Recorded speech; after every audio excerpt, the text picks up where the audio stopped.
I'm very excited to be staying at Carnegie as the next director. It's an exciting time, as you've heard in the last couple talks, with our Magellan telescopes working great and our Giant Magellan Telescope moving forward. Tonight, you're going to hear from the other really exciting component of our Carnegie program, which you may not have heard about too much, except for Andrew last year, I guess, and that is our theoretical component. For the first 100 years, the observatory really relied on people like myself, observers who go to telescopes and take images and take spectroscopy and try to interpret it. The difficult thing is to really interpret such data, one really needs a theoretical base. And so the observatories for a long time had been hoping to start a theory program here in Pasadena. And in 2006, I think it was, I met tonight's speaker for the first time, and I interviewed her with Wendy Friedman, our previous director, who all of you know really well. And after we interviewed Juna, I turned to Wendy and said, we are going to hire her on our staff. And that is exactly what happened. Actually, about a year and a half later, she didn't even get to complete her postdoc, and we jumped at the opportunity to hire her on our permanent scientific staff. And those of you who saw her talk a few years ago will know why. And those of you who will see her talk now will know why. Juna's really a very incredible, broad theorist. The great thing to me is that she works on all topics, everything from the intergalactic medium to galactic structure to black holes, which is the topic of tonight's talk. And I see it's a very popular topic. We always draw a full crowd when we talk about black holes, and so you'll leave tonight knowing a lot more about black holes. But the one thing I do really want to emphasize is that when Juna came in 2006, she was the first theorist in 100 years we had hired, and I think we at the moment have 7 or 8. And so the program has really grown over the last 7 or 8 years. Andrew was the second permanent hire we made on our staff, and now we have a bunch of great young postdocs who you'll be hearing from in the next few years. And so Juna really gets a lot of credit for coming out on a limb, so to speak, and going to an observatory where there were no theorists and starting a program. And the program is really thriving, and it's one of the most exciting things about being at Carnegie right now. So, and I think you'll understand why in the next few minutes. So help me welcome Juna Kollmeier to the stage.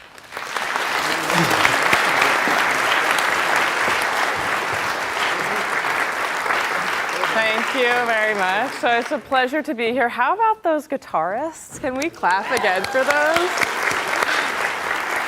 Since we weren't allowed to clap all 4 times, even though we all wanted to. So tonight we're going to talk about the edge of reason, the black holes in our universe. So first, I must apologize to all of you who are coming expecting a talk about this very popular At the Edge of Reason, Bridget Jones' diary movie. We're not going to be talking about that, okay? Our talk is going to go more like this. I think you'll agree, though, I think Renee Zellweger was really experimenting with space-time in her limited way there. Okay, so what are we going to talk about? So first, edge. Let's just define a few things. So I want to be very clear at the outset.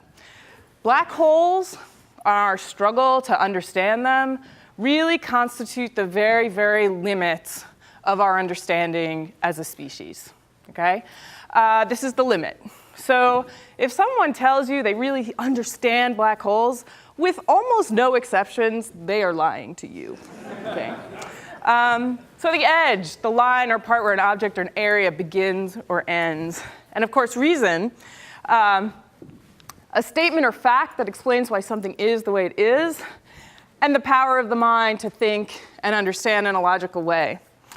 So tonight, I'm going to talk a little bit about the facts we know about black holes. The first part of my talk will be concerned with these facts. And the second part will be concerned with really this other aspect of reason and the power of the mind to really figure these things out. Hopefully by the end of the talk, you'll need a stiff drink and a quiet place to absorb what I've tried to tell you. So what is a black hole? So first, why black? Why hole? So a hole, because it's a mathematical singularity. So this was a point where the density is infinite, where space-time is infinitely curved, a point with infinite mass and 0 volume. And this first solution to Einstein's general relativity came about in 1916 by Carl Schwarzschild. I'll talk about that in a little bit. But that's why it's called a hole, and I'll show that to you in a second. Black, because light is absorbed, it's not really absorbed, but it can't escape, at what's called the event horizon, again, associated with Schwarzschild. This is very similar to a black body, a perfect absorber radiator in thermodynamics. And so that's why it's called a black hole. And of course, you've heard this a million times, but even light cannot escape the gravitational pull of a black hole. So you've heard that many times. Let's go over some of this. So this is where this notion of a hole comes from. So this is a sort of schematic picture of space-time. Of course, you can't see the time dimension here. But you can see when you have something with very, very high mass in a very, very tiny area, just mathematically what that looks like is singularity, a point that goes to 0 volume. And so people call this sort of, I mean, it looks kind of like a hole, right? Now, if there's one thing I want you to take away from this talk, is that what I think the really defining characteristic of a black hole is, it's an object with no surface. Okay? So for the purposes of this talk, I'm going to define a black hole as an event horizon without a surface. And I'll talk about what an event horizon is.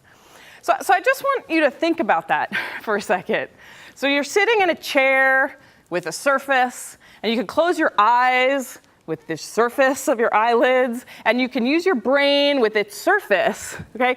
There is nothing in our everyday experience that doesn't have a surface, okay? Now you're thinking, well, you know, black hole is a really, really massive thing in a really, really small area. It's got high density, and there are other weird things that have high density, like neutron stars. So a neutron star has a mass of about the mass of the sun, and it's basically in something that has 12 miles in diameter, so something from here to Burbank. And so that's really massive, that's really dense, that's a weird thing, okay? But this is just a really extreme version of things you understand, like soccer balls and bocce balls and medicine balls. You know, you kind of get that. It's just the extreme end of what you get. No, black holes are not like this. So these are just not like weird versions of regular stuff that you interact with, okay? We have no everyday experience with these things, nothing. Okay, so I think that's clear. So astronomers have been grappling with black holes theoretically for hundreds of years. Okay, so they came from the imagination of a few individuals and out of mathematics. And for hundreds of years, we've been sort of toying with these ideas. But it's only over the last 100 years that we've been able to make some headway into actually confronting these theoretical ideas with observations. Okay. So I want to just stress we are at a very, very, very special time in the history of humanity to have this opportunity to be here when we're actually confronting these theoretical ideas that we've been struggling with for hundreds and hundreds of years with actual data. Okay, so I told you I was going to talk about the facts. So in the spirit of Friday, let's just, many of you guys are thinking, okay, what do we know? Just tell me what we know. So let's get on with it. So there are 3 basic parameters that define a black hole: mass, spin, and charge. Okay, this is a part of what's called the no-hair conjecture, that these 3 quantities perfectly specify a black hole mathematically, and there are no other quantities that you need to measure. So far, we've been really good at measuring this first one, mass, which is amazing. We're starting to get some clues as to how to measure spin. And we're nowhere near measuring charge. Okay, so really it's this first one that we're focusing on. Fact: there's at least 2 regimes of astrophysical black holes. There are stellar mass black holes. These are normal black holes. And the way you get a stellar mass black hole is you got a star that's a bit bigger than our sun. And at the end of its lifetime, it will explode, either depending on exactly how massive it is and what type of configuration it is. It will leave a remnant that's about as massive as the sun, and it'll be a black hole remnant depending on exactly how that star dies. And so we can calculate that these stellar mass black holes are a result of supernova explosions, supernova of different types. And we can measure these things. We can see these systems when they accrete material. So we know about them. They exist all over our galaxy. Okay? The other type of black hole that we know about are what's called supermassive black holes. Now, these are much more confusing. And they're confusing because we don't know how they formed. Okay? We have some ideas, but we don't actually know how they formed. Unlike stellar mass black holes, where there's a pretty good theory worked out about how you actually get a stellar mass black hole at the end of a star's lifetime, we're just really grasping at different ideas for how to form a supermassive black hole. And these black holes can be 10,000 to 10 billion times the mass of the sun. Okay, so these things are huge. Now, if you wanted to take all the black holes and line them up by mass, and like way I thought we could do that is, I don't know if any of you watch, look at these superheroes and stuff. I know that there are some people who might be interested in this. If you line up all the superheroes by how big they are, from Marvel actually, you got Ant-Man and Howard the Duck on the sort of small side. And then you've got, these big guys like Hulk, okay, and, Iron Man on the sort of big, massive side. So if this were translated into black holes, basically we've got the Howard the Ducks and we've got the Hulks. But we actually haven't seen much in between. Now, in principle, you should definitely have like Wolverine and all these other guys, like for sure, they should be there. There's no reason why that continuum of black hole masses shouldn't actually exist. But in fact, we haven't observed them yet. There are some candidates. There are some candidates sort of in this range, but we haven't seen them yet. So we've seen black holes between 1 and 100 times the mass of the sun, and we've seen black holes between 10,000 and 10 billion times the mass of the sun. But we don't know what's going on in the middle, and that's one of the big outstanding questions in astrophysics. Black holes can feed. So normally when we think of black holes, we think of these cosmic vacuum cleaners that are just sucking up everything in their gravitational grip, right? And that's a very common, even light can't escape, right? But in fact, when they feed, they shine. And they shine as a quasar. And I'll go over at the end of the talk how we figured that out. But an accreting supermassive black hole will form what's called an accretion disk. That's a disk of gas, and due to its angular momentum, it forms a disk around this supermassive black hole. And when that gas accretes onto that central supermassive black hole, it actually emits light. It actually emits light all throughout this accretion disk. And we can make accurate predictions for what that gas should look like, and we can compare that to observations of what are called quasars and active galactic nuclei, and in fact, they agree. So we know that when black holes are feeding in this mode, that they shine, and we know how they should shine. We know what wavelengths they should shine, how that energy should be distributed. And in fact, for many decades, this was the only way we knew that there had to be supermassive black holes out there, because we saw these things feeding, we saw these things shining with energies that you can't explain any other way, okay? So of course, black holes can be active. Here I'm showing a supermassive black hole in a nearby galaxy, and this is the radio jet emission that comes from that system.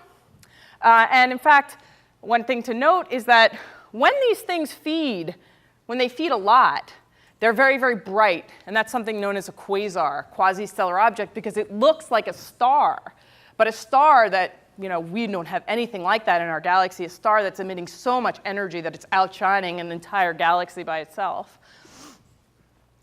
And the era of these quasars, I'm showing this figure here, and what basically it's showing is on this y-axis, it's just showing the density of these big quasars. And on the x-axis, it's just showing time. So 0 is today, and over here is a few 100 million years ago, okay? And you see that right now, there's very few bright quasars actively feeding. But in the past, there were a lot more. So it means that the era of quasars is over, and it happened when the universe was around a few billion years old. That was this peak in the sort of era of black hole feeding. So now we know that most black holes are dormant. So they're not feeding actively. They're sitting in the centers of galaxies, and we think they're everywhere. We think they're in big galaxies. We think they're in little galaxies. Whenever we go to measure them in these big galaxies, we seem to see something that tells us that there's a black hole there.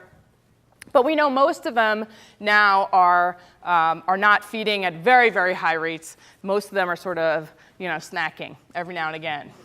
Okay? But there are still some pretty powerful ones nearby, so that's good.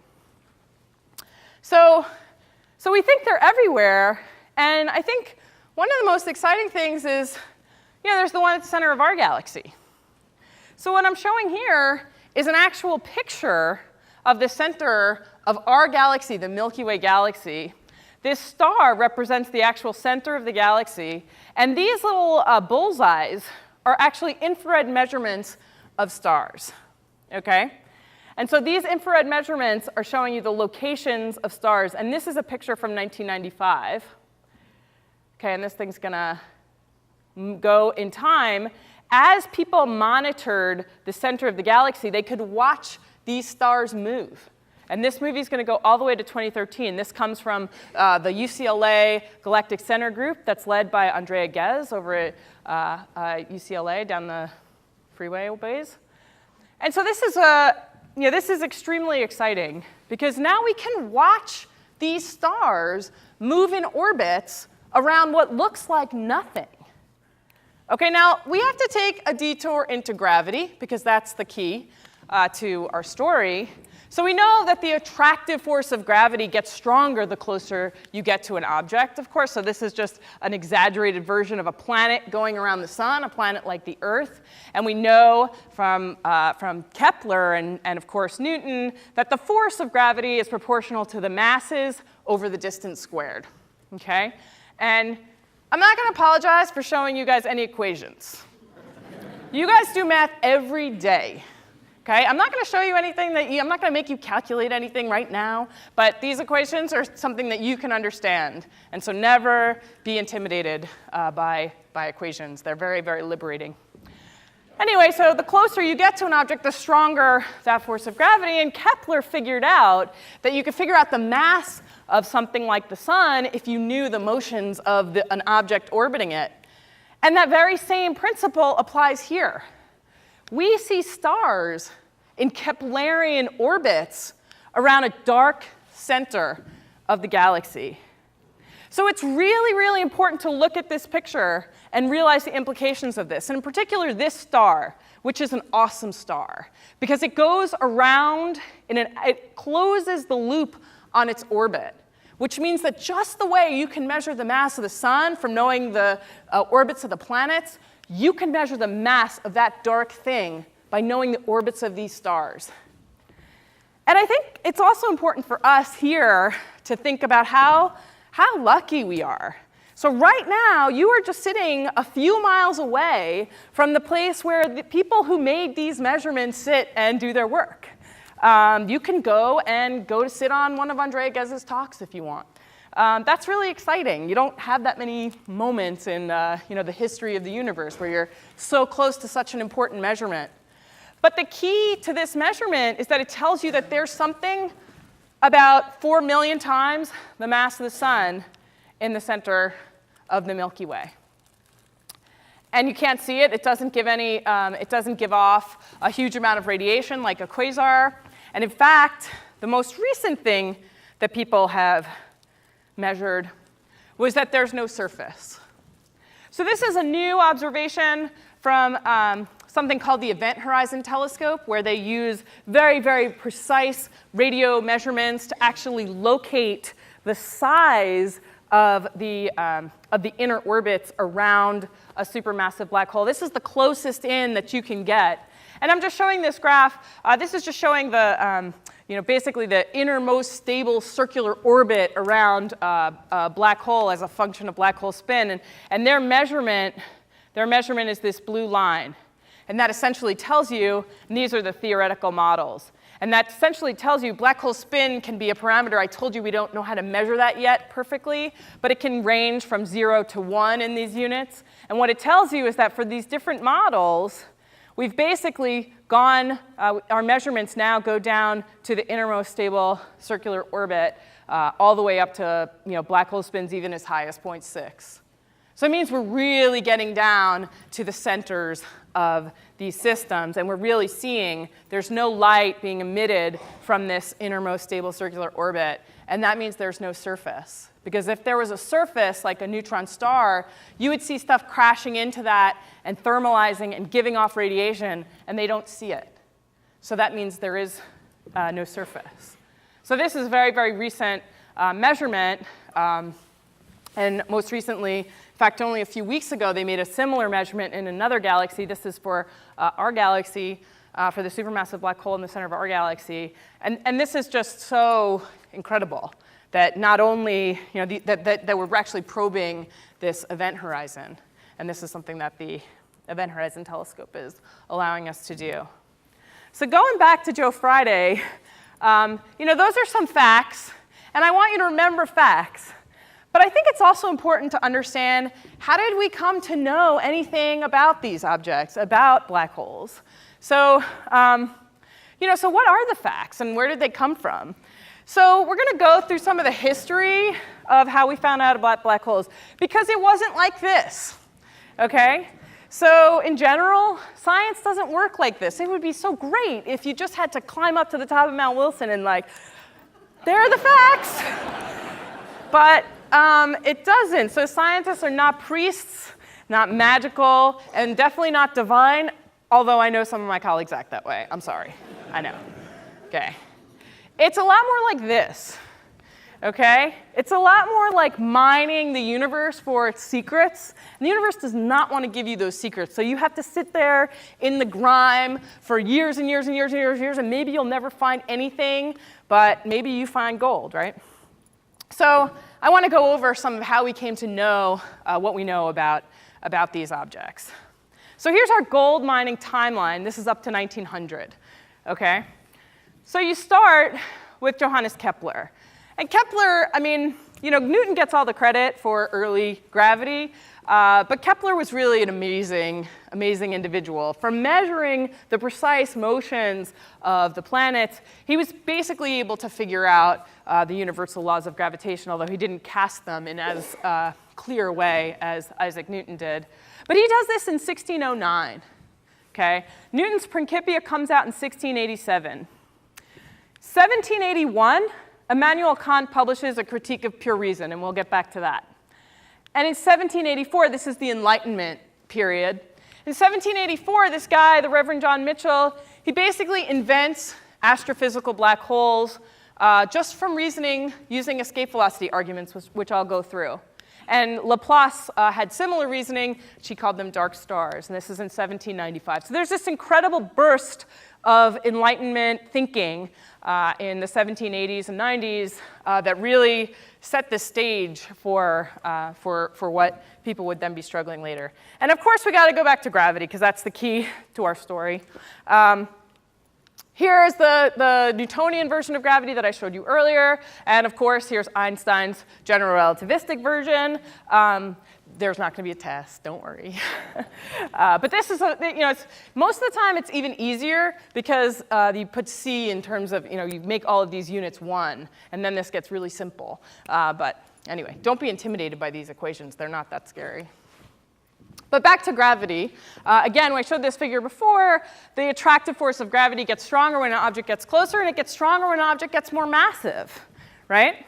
So how did this John Mitchell guy come up with the idea of black holes?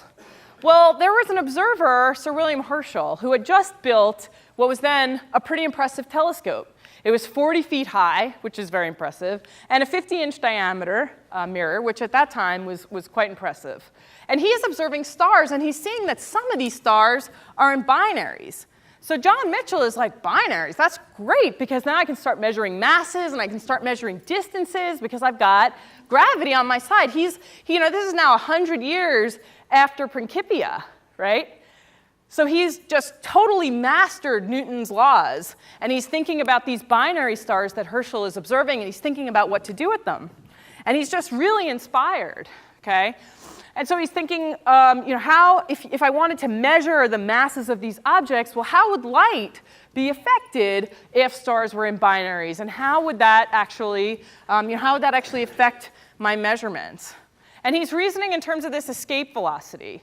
So this is the equation for the escape velocity from an object. It's just the square root of twice the gravitational constant times the mass over the radius. And we know about escape velocity because our everyday experience tells us about escape velocity because we sit on the Earth and we don't fly off it, and we occasionally watch rockets get off the Earth, right? And so if you want to escape the Earth's gravity, you need a rocket, and you need to get to 11 kilometers a second. That's about the escape speed of the Earth, which is about 25,000 miles per hour. It's pretty fast. We know rockets are powerful, right? And so in reasoning about this, John Mitchell starts to think, well, what if something was so massive that even light, which is going at a certain speed, couldn't get out of it? So let's just, the significant events of 1784. So if you go to Wikipedia and you type in any year, it'll tell you all the things that happened that year. Except it doesn't tell you all the things, it just tells you some selection of things.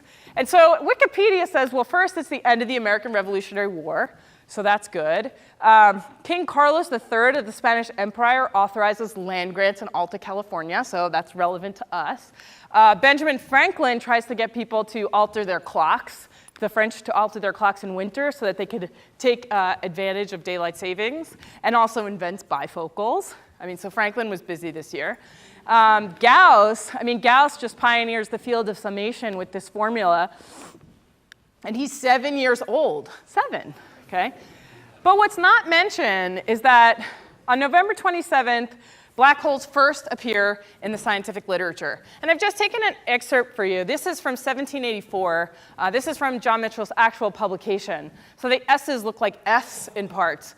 But if there should really exist in nature any bodies whose density is not less than that of the sun and whose diameters are more than 500 times the diameter of the sun, since their light could not arrive at us, or if there should exist any other bodies of a somewhat smaller size which are not naturally luminous, of the existence of bodies under either of these circumstances, we could have no information from sight. Yet, if any other luminous bodies happen to revolve about them, we might still, perhaps from the motions of these revolving bodies, infer the existence of the central ones with some degree of probability. So Mitchell is just like, what you guys need to do is go and get an infrared telescope and point it at the galactic center and measure the mass of the supermassive black hole at the galactic center. This is in 1784. This is just from this guy's mind. It's incredible. And it's not really incredible. It's just that he's sitting down with Newton's equations, which I've shown you, which all of you can, sit and struggle with, and he's thinking about how would it really work, just following that to its natural conclusion. Now, in 1795, you have Laplace, who, in his French essay, Exposition du système du monde, postulates dark stars. And he says, a star of the same density as the Earth with the diameter, which is 200 times bigger than the sun, would not let, because of its gravitational attraction, any rays of light come toward us. That's basically what he says in French. So this, at the same time, you can see these are these Enlightenment thinkers who are just struggling with, just the implications of what gravity means. That's all they're doing. And then you've got Kant. So this guy, one of the most amazing philosophers of all time, so he basically, in his work, A Critique of Pure Reason, he postulates that space and time do not actually exist. They are not real things, okay? They are just manifestations of your own awareness. And that they're just constructs that we invent, essentially, that our minds invent to organize sort of the events of our time and our perceptions. And he had this concept of the manifold of appearances. So you've got these guys on one side who are just taking all of the sort of logical conclusions of the math to their final, this is what this must imply. And then you got Kant that's like, he's thinking, guys, you're just in some big hallucination, essentially. So it takes hundreds of years to resolve this, and I will get back to Kant. Now, of course, the 20th century was an incredible scientific time. So it starts, and that story, again, starts in Pasadena, okay? Starts at Mount Wilson.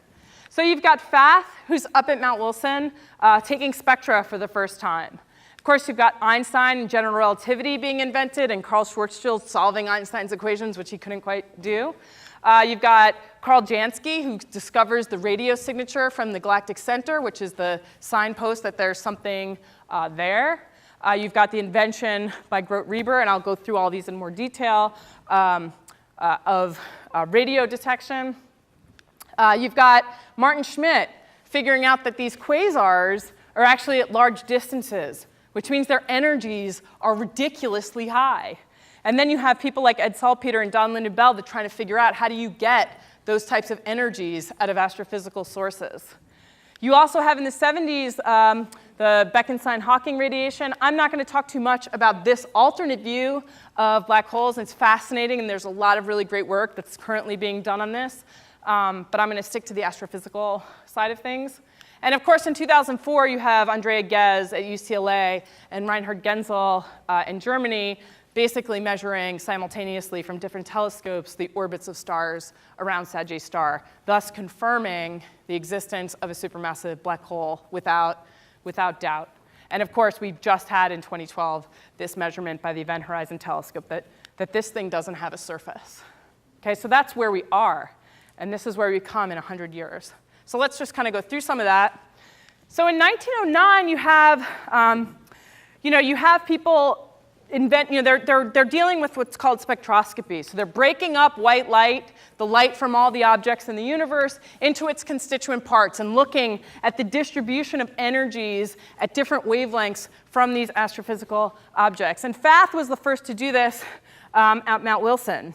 And what he discovers, kind of to his amazement, he takes a spectrum of something like the Andromeda galaxy, and then he takes a spectrum of another type of galaxy, and he finds some of these nebulae. Now, at this point, they don't know if the galaxies are, if these external, they're called spiral nebulae at these times. People don't know if they're internal to our Milky Way or external to our Milky Way. We have no idea what the size of the Milky Way is. There are lots of debates raging at this period.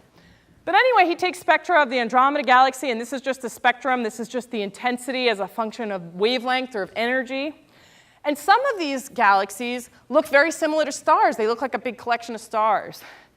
And some of these galaxies that he takes spectra of, they don't look like that at all. They look very, very different. They look more like planetary nebulae. They've got different types of lines. And you can see, you don't need to be a spectroscopist to know that that doesn't look like that. And that's what he basically figured out. And of course, in 1909 and 1910 through 1915, the theoretical world is just being completely liberated by Albert Einstein and his special and general relativity. And this is actually a picture of Albert Einstein visiting Carnegie in Pasadena. This is from 1930s, slightly later. And of course, he was there to talk to Hubble about the cosmic expansion. But of course, people in Pasadena were very interested in Einstein's general theory of relativity. And in fact, some of the early tests using the solar eclipses were performed by Carnegie astronomers. They didn't come to the right conclusion, though. That was Eddington.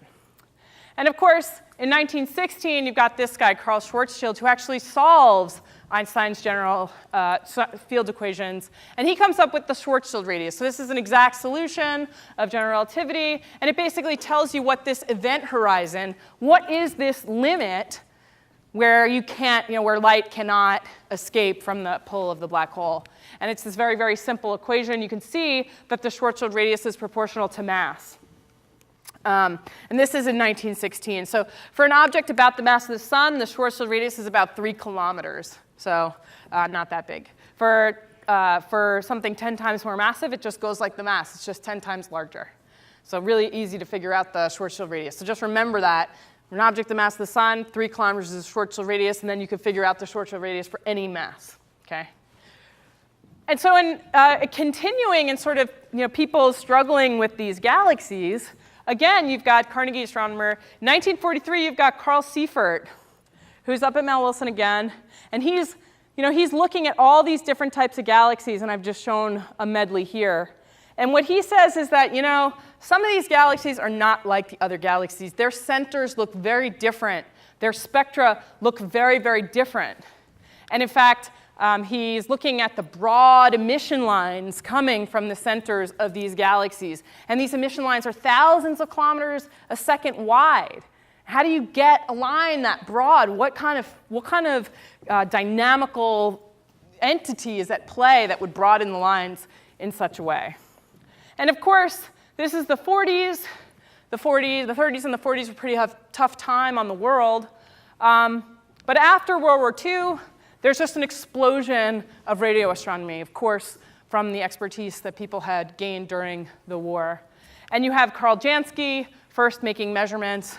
This is actually a picture of one original sort of radio telescope. It was called Karl Jansky's merry-go-round, and he just used tractor tires, I believe. So it's basically an agricultural kind of device that he then mounted these radio antennae on to try to measure radio signals from the sky. And you have this radio engineer who doesn't get that much attention in the literature, but this guy was incredible. He just built a radio telescope in his backyard, a reflecting telescope.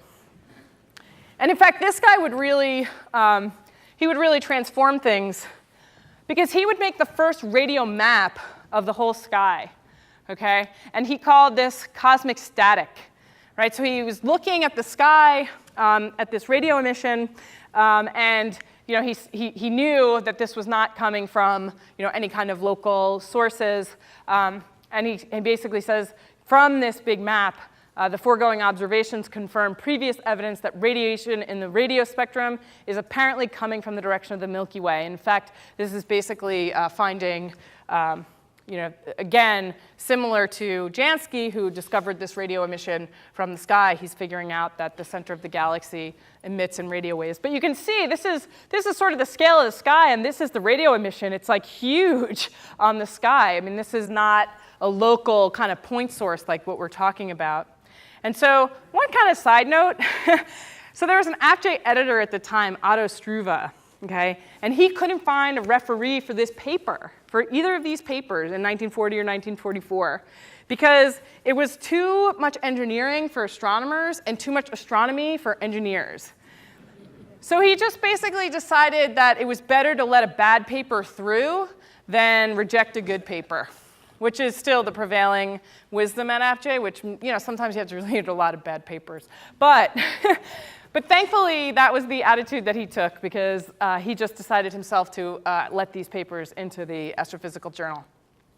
But anyway, this cosmic static, they don't know, at this time, Gert Reber doesn't know exactly where it's coming from. You can see this is the whole sky. So you just have some huge emission coming from the Milky Way. And it was actually Martin Ryle who figured out how to get these radio waves to a point where you could actually localize the sources of this radiation, okay?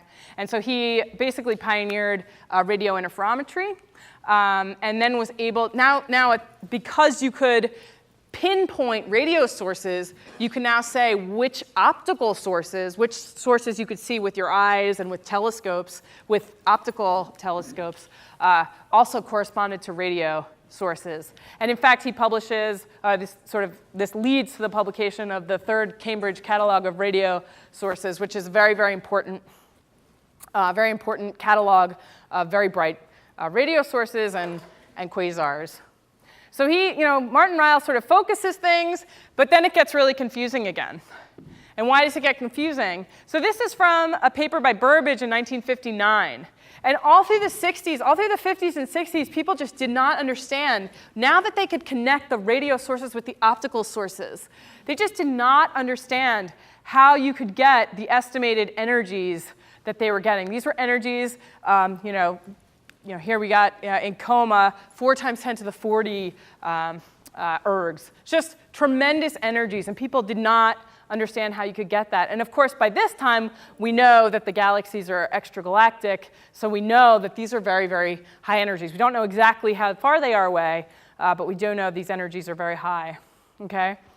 And Bada and Minkowski, they struggle with the jets that are produced by these quasars, these feeding objects, and their radio signature. So what you see in the middle here is what looks like a point source. Now, this is a very, very high resolution image. Bottom and Minkowski, they had an image like this. So it just looked like some big old blob of radio emission, and then there was some big old blob of, there was optical emission as well. And then they were able to, they basically were able to connect this jet to an optical galaxy. But at this time, they had no idea how you formed these jets. So people would be struggling with how you form these jets and how you get these energies all throughout the 50s and 60s. And in fact, because these active galactic nuclei, these black holes that are feeding, because they're varying in time, so sometimes they eat a little, sometimes they eat a lot, and their energies go up and down, and that's shown here. Here's just, I'm just showing date on the y-axis. So this is just the day, the year, and this is frequency on the x-axis. So these are just different wavelengths, essentially. And the color shows you when an object is radiating a lot and when it's radiating a little. So if quasars were constant in time, then at every frequency, they would just look like a line of one color. But you can see it looks like a rainbow at all these different frequencies, which means that they're varying a lot. And by looking at the actual time signature of that variability, you can tell that the size of whatever's varying, because the speed of light is fixed, is very, very small. So now they knew that these energies were coming from this really, really small area. Now, of course, we look back now and say, well, of course, it's it's event horizon. It's coming from the last, innermost stable orbits, and very, very close to the black hole itself. And so now we know that's small, but at the time, it was just inconceivable that you could have so much energy coming from something that small. And so 1963 is a huge year. Why is it huge? It's huge because you could suddenly figure out, there are four very important papers that come out that year. One is called The Investigation of the Radio Source 3C273. Remember, I said the third Cambridge Catalog of Galaxies? Well, this is the 273rd member of that galaxy, of that catalog of galaxies, which is a quasar. And so Hazard used this method of lunar occultations to figure out the size of this radio source. Martin Schmidt, of course, publishes 3C273, a star-like object with a very large redshift. So now we know that after Martin Schmidt's paper, people know that these things are now at cosmological distances. They're not just in the nearby neighborhood. They're very, very far away. And because they're so far away, it means their energies are even higher than people thought before. Then Bevoke has the energy distribution in the optical spectrum of 3C273. And again, we have another redshift of a radio source 3C48 by Jesse Greenstein. These are all Caltech astronomers.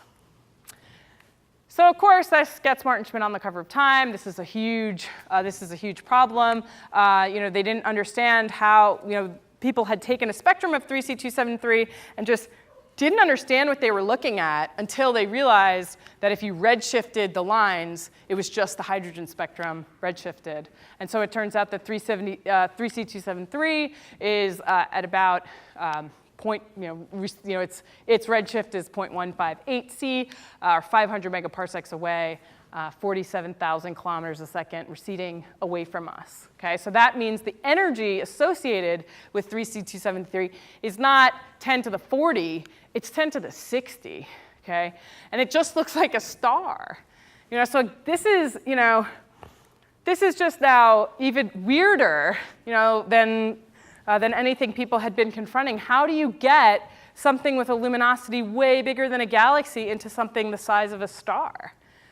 And that's when people came up with this idea that I talked to you about earlier about accretion. So how do galaxies feed? And it was that saltpeter's notion. This is just a schematic view from his paper in 1964, showing the central singularity and then showing a flow onto that system. You notice this central part is just a circle because, as I said before, black holes have no... Awesome. Good. So we know now that these massive bodies can move. They can grow in mass by slowly accreting material as it moves through this accretion disk, kind of like the way your car gets dustier as you drive in LA on the 405 at 5 o'clock. Now I want to just this 3C273, it's hard to understate what an important object this was, because it was really the focus of a lot of just intellectual, wrangling. You didn't understand how to get its energy. Where was it? How big was it? How much energy was coming out of it? And this is Don Lindenbell, and this is his commute in London. He was working at this place called Hurstmonceau Castle, and he had to commute on a road called the A273. And every time, and I'm just showing the Google Maps of how you get to his commute. But every day he would get on this road and he would just remember that 3C273 was a big thorn in the side of the thinking world, because how did you get those energies? It just seemed impossible. And his incredible realization was that you could connect these accreting objects, these high energy objects, with what was then called the Schwarzschild throats. Right? So I showed you that black hole earlier. It looks kind of like a throat. Those are called Schwarzschild throats. And this is just an excerpt from his paper, Galactic Nuclei as Collapsed Old Quasars. And he says, we would be wrong to assume that such massive objects in space-time should be unobservable. It is my thesis that we have been observing them indirectly for many years. And he really realizes, he just connects what people are doing in the mathematical physics world with these Schwarzschild radii and Schwarzschild throats, with actually the observations that the astronomers have been struggling with, for years and years. And that's a huge, that's just an incredible intellectual advance. Now, of course, the bar is set very, very high for black holes being these active galactic nuclei. And so Don Lindenbell says, most astronomers treated this paper with silence or disbelief. Where was the evidence? Okay? Now, at that time, this accretion disk theory, this Ed Salpeter's accretion disk theory, is very young. It's very new. People don't just believe it. There's a lot of uncertainty associated with it. And in fact, there's still a lot of uncertainty associated with how you actually dissipate that angular momentum and get that gas to get down to that central supermassive black hole and actually feed it. And this just seems very counterintuitive. How can you have something small that's supposed to be black, shining brighter than galaxies? I mean, it's just like very, very, very counterintuitive. And there was just fighting about it, just straight up fighting, from the time this paper came out until the time these measurements were made. Okay? So in 1993, people didn't even think you could see curvature in the orbits at the galactic center. Infrared astronomy was in its infancy, so people had not taken telescopes and pushed them into the infrared. The atmosphere is really, really terrible to infrared photons, and so it's hard to observe them from the ground. And so in 1993, it didn't even seem possible. And in 1998, it was still very provocative to assume that stars in orbit at the center of the galaxy would be Keplerian. Okay? But because of progress in infrared astronomy, and in particular adaptive optics, many of those came from this town and the town a few miles over to the west, Westwood. Because of this progress in infrared astronomy and adaptive optics, we were able to see into the center of the galaxy and measure the orbits of not just this amazing star, S02, but several others. And in fact, with the Event Horizon Telescope, we're now this is a simulation from Avery Broderick at the Perimeter Institute of what it might look like to see a black hole as it used its gravitational field, distorted the light rays of an object behind it. So what about the future? What are the questions that we're struggling with now? So one thing that we're struggling with is, how do galaxies and black holes grow together? So a very curious relationship was observed. And it was around the year 2000 that people started really thinking there was something very fundamental to this, although it had been observed previously. And this is the relation between the size of a black hole, its mass, in these external galaxies, and the size of a galaxy. And you can see there's something that looks like a line with points clustered around it. So this very tight relationship between these two quantities. But why would a black hole at the very, very center of a galaxy that's very, very tiny know anything at all about the galaxy that surrounded it? Why would that be? It sort of indicates there's some hidden connection between these two scales, which are many orders of magnitude, 10,000 orders of magnitude, separated.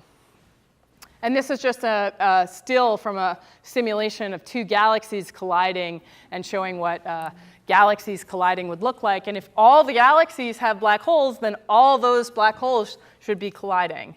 And in fact, can we detect them colliding? And that's the fundamental thing we'd like to detect. We know that when black holes collide, they should emit gravitational radiation, gravitational waves. And something like the LIGO experiment or another space-based experiment called LISA, we're hoping will be able to detect those things. What about all these superheroes in the middle? Where are these guys? Where is your Wolverine? Where is your Captain America? Where are all these other black holes? They should be there. We should find them. They should be there.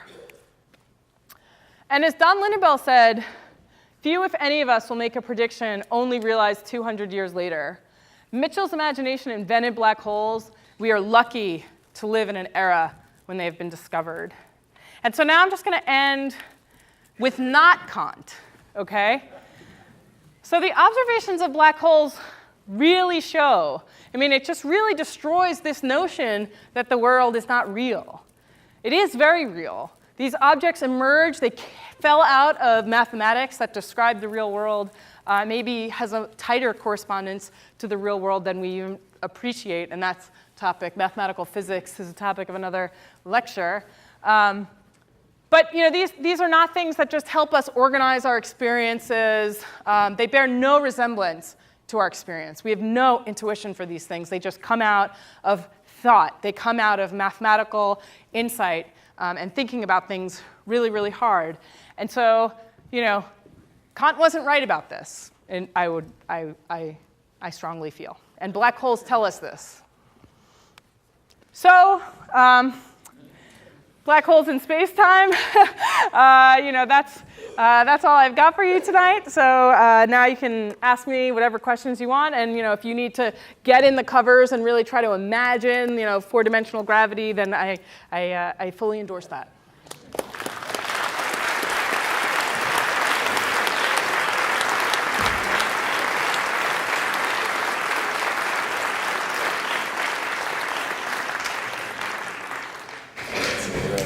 I'm sure we have many questions. What I'd like to come up with, there's a gentleman right here in the front. Considering the series this year, how about dark energy and matter in black holes? Dark energy and dark matter. So dark energy is, of course, 75% of the energy density of the universe is in this material, this matter, this dark energy, which we don't really understand what that is. It can be interpreted as in the context of Einstein's field equations for general relativity. So you can have a term in Einstein's, and of course this was what Einstein considered his big mistake. He actually originally put lambda in, which is the dark energy density, as a way to keep the universe static. So it's kind of ironic that we think that lambda is actually what's making the universe accelerate. Yes, that's right. So this is this in the context of Einstein's theory of general relativity, what this lambda could represent. Of course, this is a like repulsive force, and this could, we'd like to. It's very difficult to understand exactly what lambda is. It's not really satisfying to think it's just some number that we're just stuck with. It's some just constant factor. That's not really intellectually satisfying. What you'd like to do is you'd like to associate it with the energy density of the vacuum.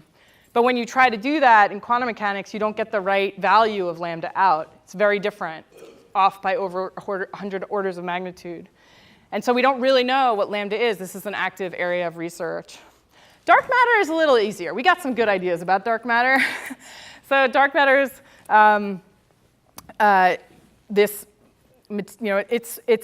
it behaves gravitationally like the regular stuff we know about, protons and neutrons.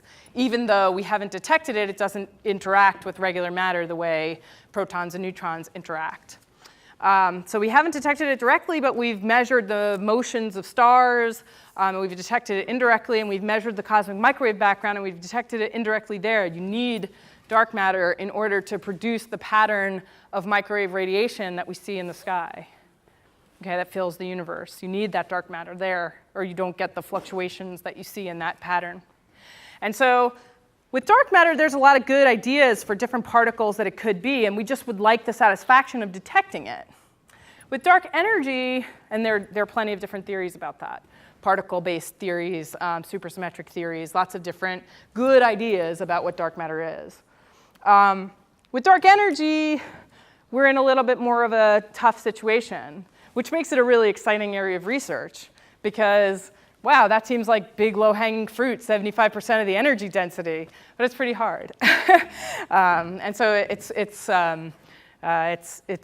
part of what we're struggling with. There are ideas that dark matter could form black holes. There are notions of that.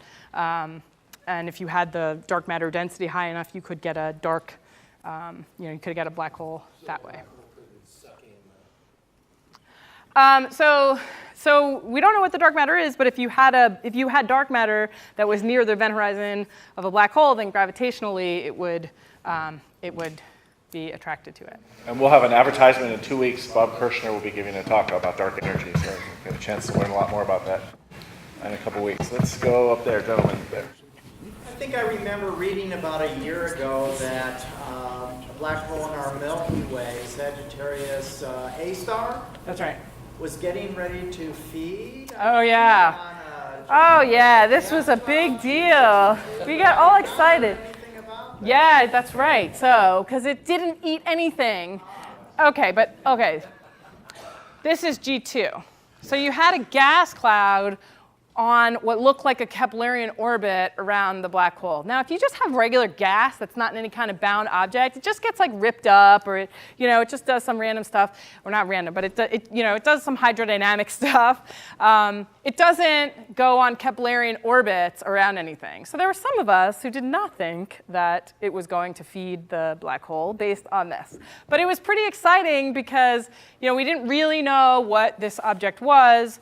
And it could have been just a gas cloud sort of going into the black hole, in which case it would have, there would have been some emission associated with that feeding event. But in fact, G2 survived, and so it's most likely a star on an orbit very near the black hole.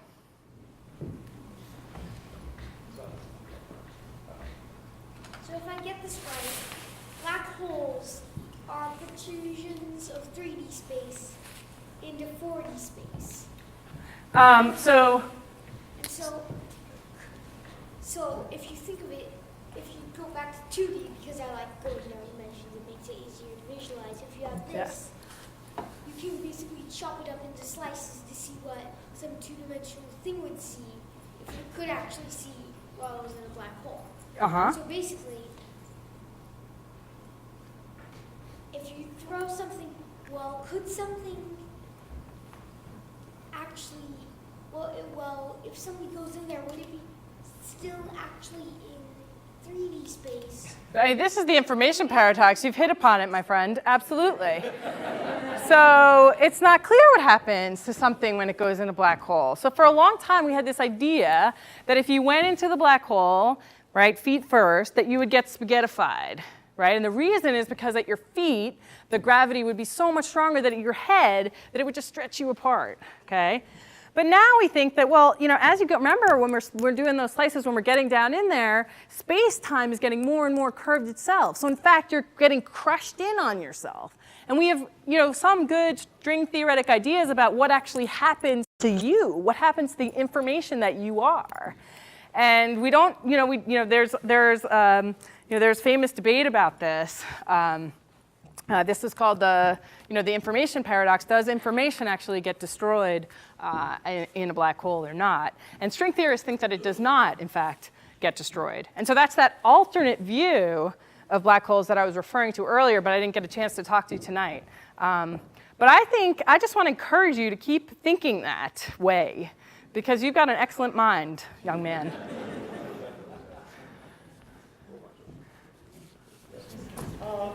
Now, as I understand it, black holes can rotate, yet they have no surface. So Right. It's a virtual point? Well, so yeah, it's a virtual point. So it's just so again, this is a mathematical construct, right? So the actual space-time can be rotating, right? And so that's what, and so then it slightly changes the equations. It makes them more complicated once you add the rotation in, but then, you can handle it. In fact, we can do simulations of this rotating. It's what's called the Kerr metric as opposed to the Schwarzschild metric. If a black hole didn't rotate, would it not emit any energy? If a black hole did not rotate? Right. So Is that theoretically possible?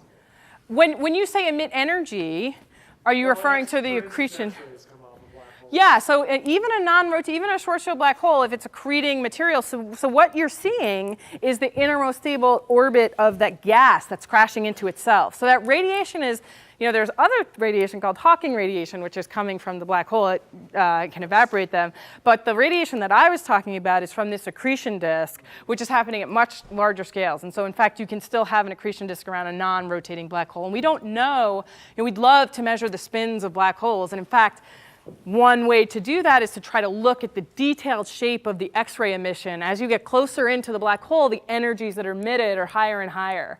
So the higher energy you can go to, the closer in you can see. And by looking at the detailed shape of, one particular line that everybody likes is called the iron K alpha line, because it's a line that could get distorted as a result of that spin. Okay. So now the young gentleman back there. I was wondering how you said that you have no idea that you don't actually know how supermassive black holes are made. Do That is you correct. have any theories at all, even if they are far-fetched? Yes. Oh, yes. Oh, yes. We have lots of theories, ranging from not so far-fetched to maybe pretty good to... Which one do you think is the most plausible? Well, now, sir. Okay. So one thing that we can do, so what's hard about growing these big black holes, these big supermassive black holes, is that we see them when the universe is really, really young. So we see them when the universe hasn't had that much time to really, get a lot of the mechanisms that we'd like going. Some people think that you just have, sort of a sort of massive star cluster collapse or something like this that will give you something that's around 1,000 solar masses. Once you can get to 1,000 solar masses, then we're in business. And the theory I think is most plausible is mine, which is when you go from 1,000 solar masses to something like 1 billion solar masses, the way you do that is by eating stars. You crush up stars in an accretion disk. And in fact, it's not just mine. It's other people have come up with these ideas, but I think it's a good one, and I've worked on it. And so once you can get to 1,000 solar masses, then you're in business, and it's really kind of getting from this sort of stellar mass black hole, and you can collide black holes together and maybe get up to that 100 solar masses, but then getting to that 1,000 to 10,000, that's the tricky part. And so I think the problem is we just haven't found those objects to really test these theories. So right now, it's anybody's game, I think. There are some crazy theories, which I think are not plausible, but I won't pollute your mind with them. I missed a point in your lecture. Were you coming for this?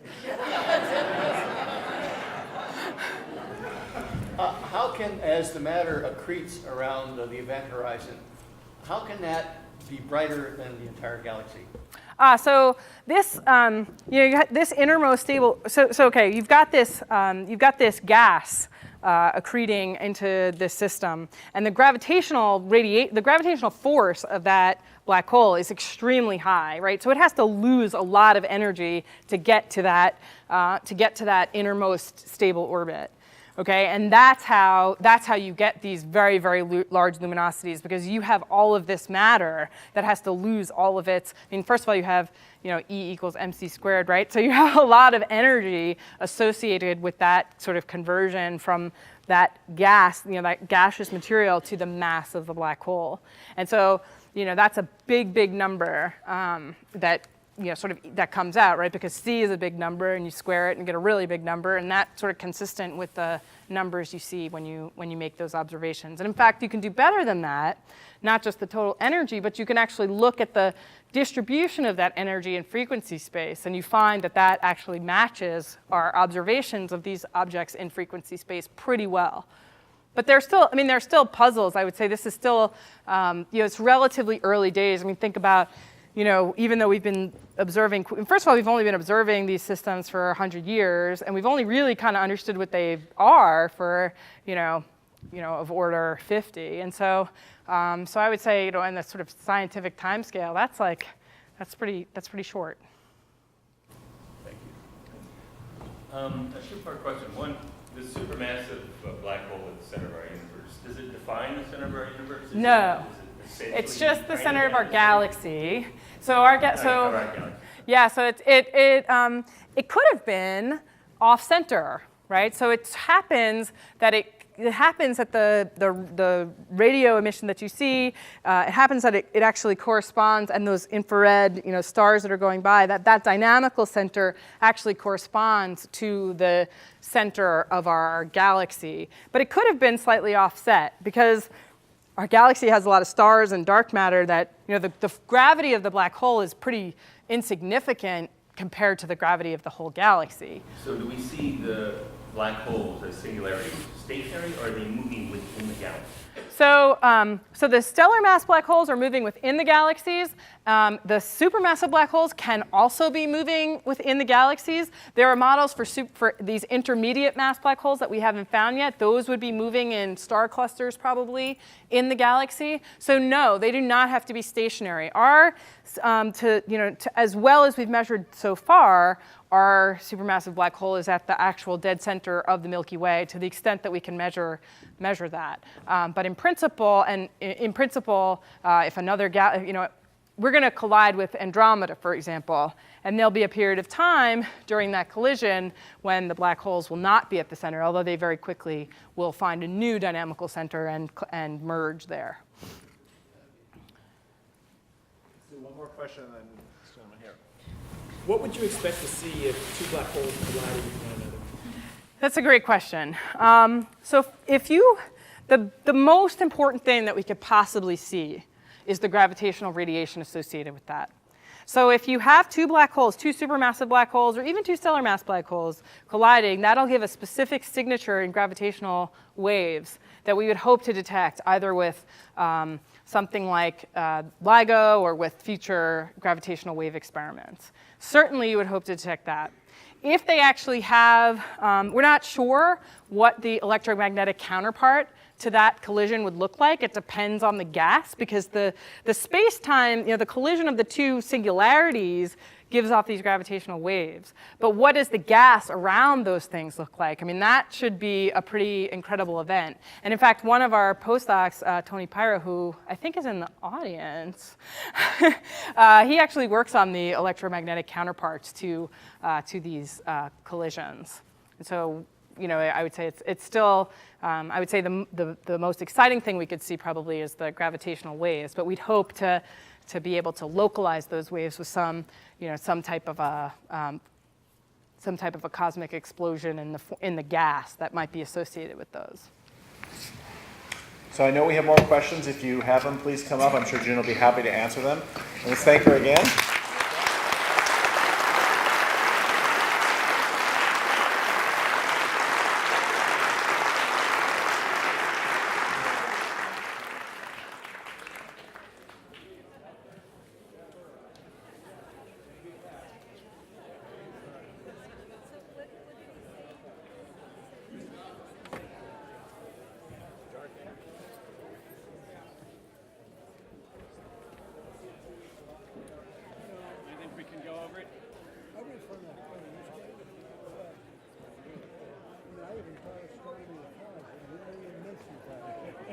They weren't in the textbook. And here it's like they're around the corner almost. Well, maybe it's been all over since I taught. Maybe that's right.